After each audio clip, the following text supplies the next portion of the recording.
जय श्री कृष्ण। आप सभी प्रिय भक्तों को अधिक मास शुक्ल पक्ष की परम पावन पद्मिनी एकादशी की हार्दिक शुभकामनाएं। प्रिय भक्तों, आज के इस विशेष वीडियो में हम विस्तार से चर्चा करेंगे अधिक मास की पद्मिनी एकादशी के विषय में। यह एक ऐसी दुर्लभ और महान एकादशी है जो पूरे 3 वर्षों में केवल एक बार आती है।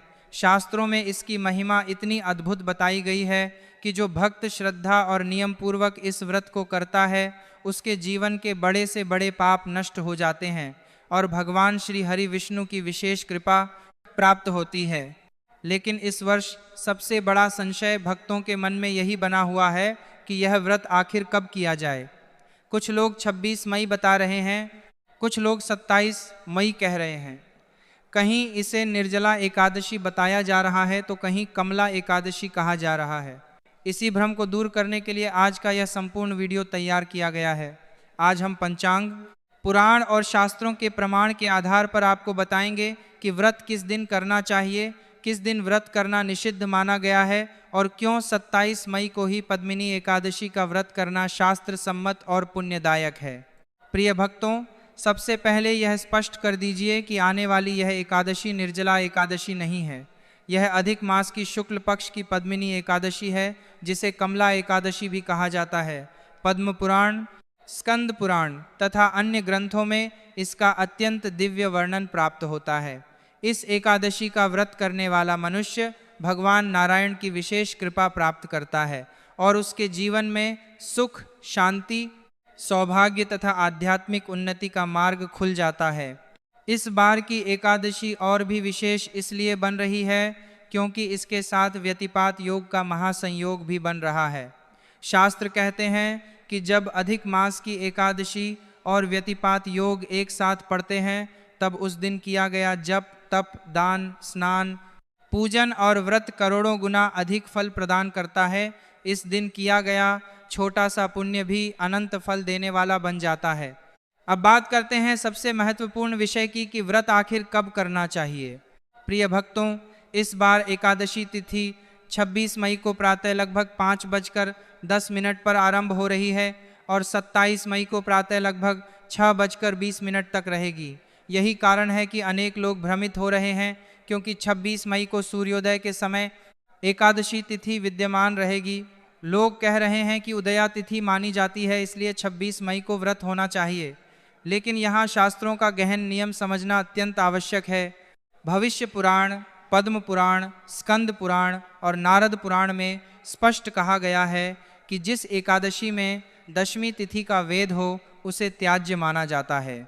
अर्थात जिस दिन सूर्योदय से पहले दशमी तिथि उपस्थित रही हो उस दिन की एकादशी को दशमी वेधा एकादशी कहा जाता है और ऐसी एकादशी का व्रत नहीं करना चाहिए। शास्त्रों में यहाँ तक कहा गया है कि यदि सूर्योदय से लगभग 1 घंटा 35 मिनट पहले भी दशमी तिथि विद्यमान हो तो वह दशमी वेधा मानी जाती है। इस बार तो सूर्योदय से केवल कुछ ही मिनट पहले दशमी समाप्त हो रही है, इसलिए 26 मई की एकादशी पूर्ण रूप से दशमी वेधा एकादशी मानी जाएगी। भगवान शिव स्वयं माता पार्वती से कहते हैं कि जो मनुष्य दशमी वेधा एकादशी का व्रत करता है वह अनजाने में पाप का भागी बनता है और नरकगामी योग प्राप्त करता है। इसलिए शास्त्रों के अनुसार 26 मई को व्रत करना उचित नहीं माना गया है। इसीलिए प्रिय भक्तों, आपको यह व्रत 27 मई 2026 बुधवार को ही करना चाहिए।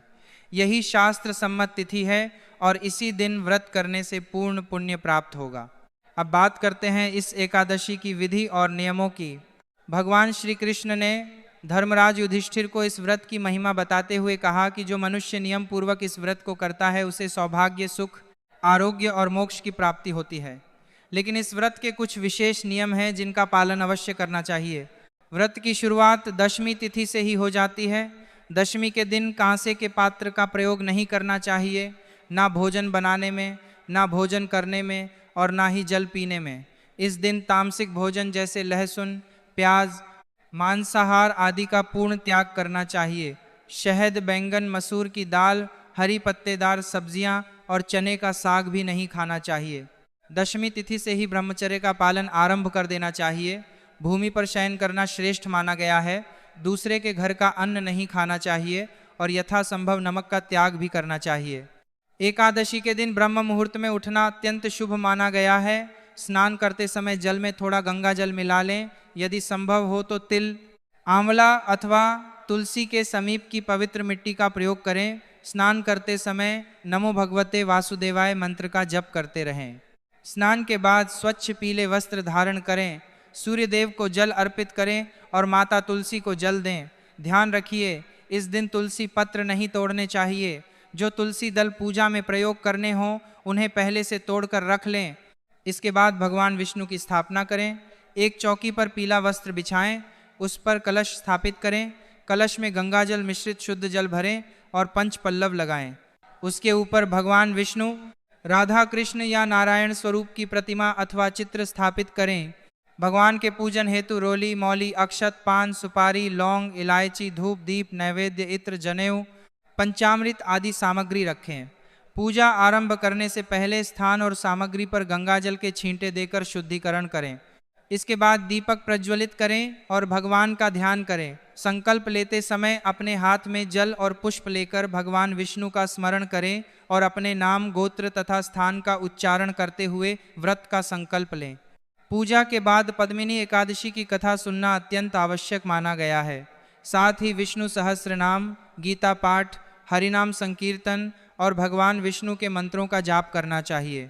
प्रिय भक्तों, इस एकादशी का सबसे श्रेष्ठ व्रत निर्जल माना गया है। जो निर्जल व्रत न कर सकें वे केवल जल ग्रहण करके व्रत करें।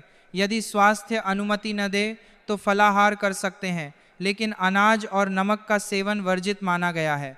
रात्रि में जागरण करना अत्यंत पुण्यदायक बताया गया है। भगवान के भजन, कीर्तन और विष्णु नाम का स्मरण करते हुए रात्रि व्यतीत करनी चाहिए। अगले दिन द्वादशी तिथि में प्रातः स्नान करके भगवान विष्णु की पुनः पूजा करें और फिर व्रत का पारण करें। इस बार विशेष योग यह बन रहा है कि पारण त्रयोदशी में होगा और शास्त्र कहते हैं कि त्रयोदशी में पारण होने वाली यह एकादशी अत्यंत श्रेष्ठ फल देने वाली होती है। प्रिय भक्तों, 27 मई बुधवार को प्रातः लगभग 5:30 बजे से 8:30 बजे तक अमृत और लाभ चौघड़िया का उत्तम समय रहेगा। इसी समय में पूजा और व्रत का संकल्प करना अत्यंत शुभ रहेगा। इस दिन दान अवश्य करें। यथाशक्ति गरीबों को अन्न, वस्त्र, फल अथवा दक्षिणा दें। ब्राह्मण भोजन करवाना और पितरों के निमित्त तर्पण करना भी अत्यंत कल्याणकारी माना गया है। प्रिय भक्तों, यह एकादशी साधारण नहीं है। यह पूरे 3 वर्षों में केवल एक बार आती है।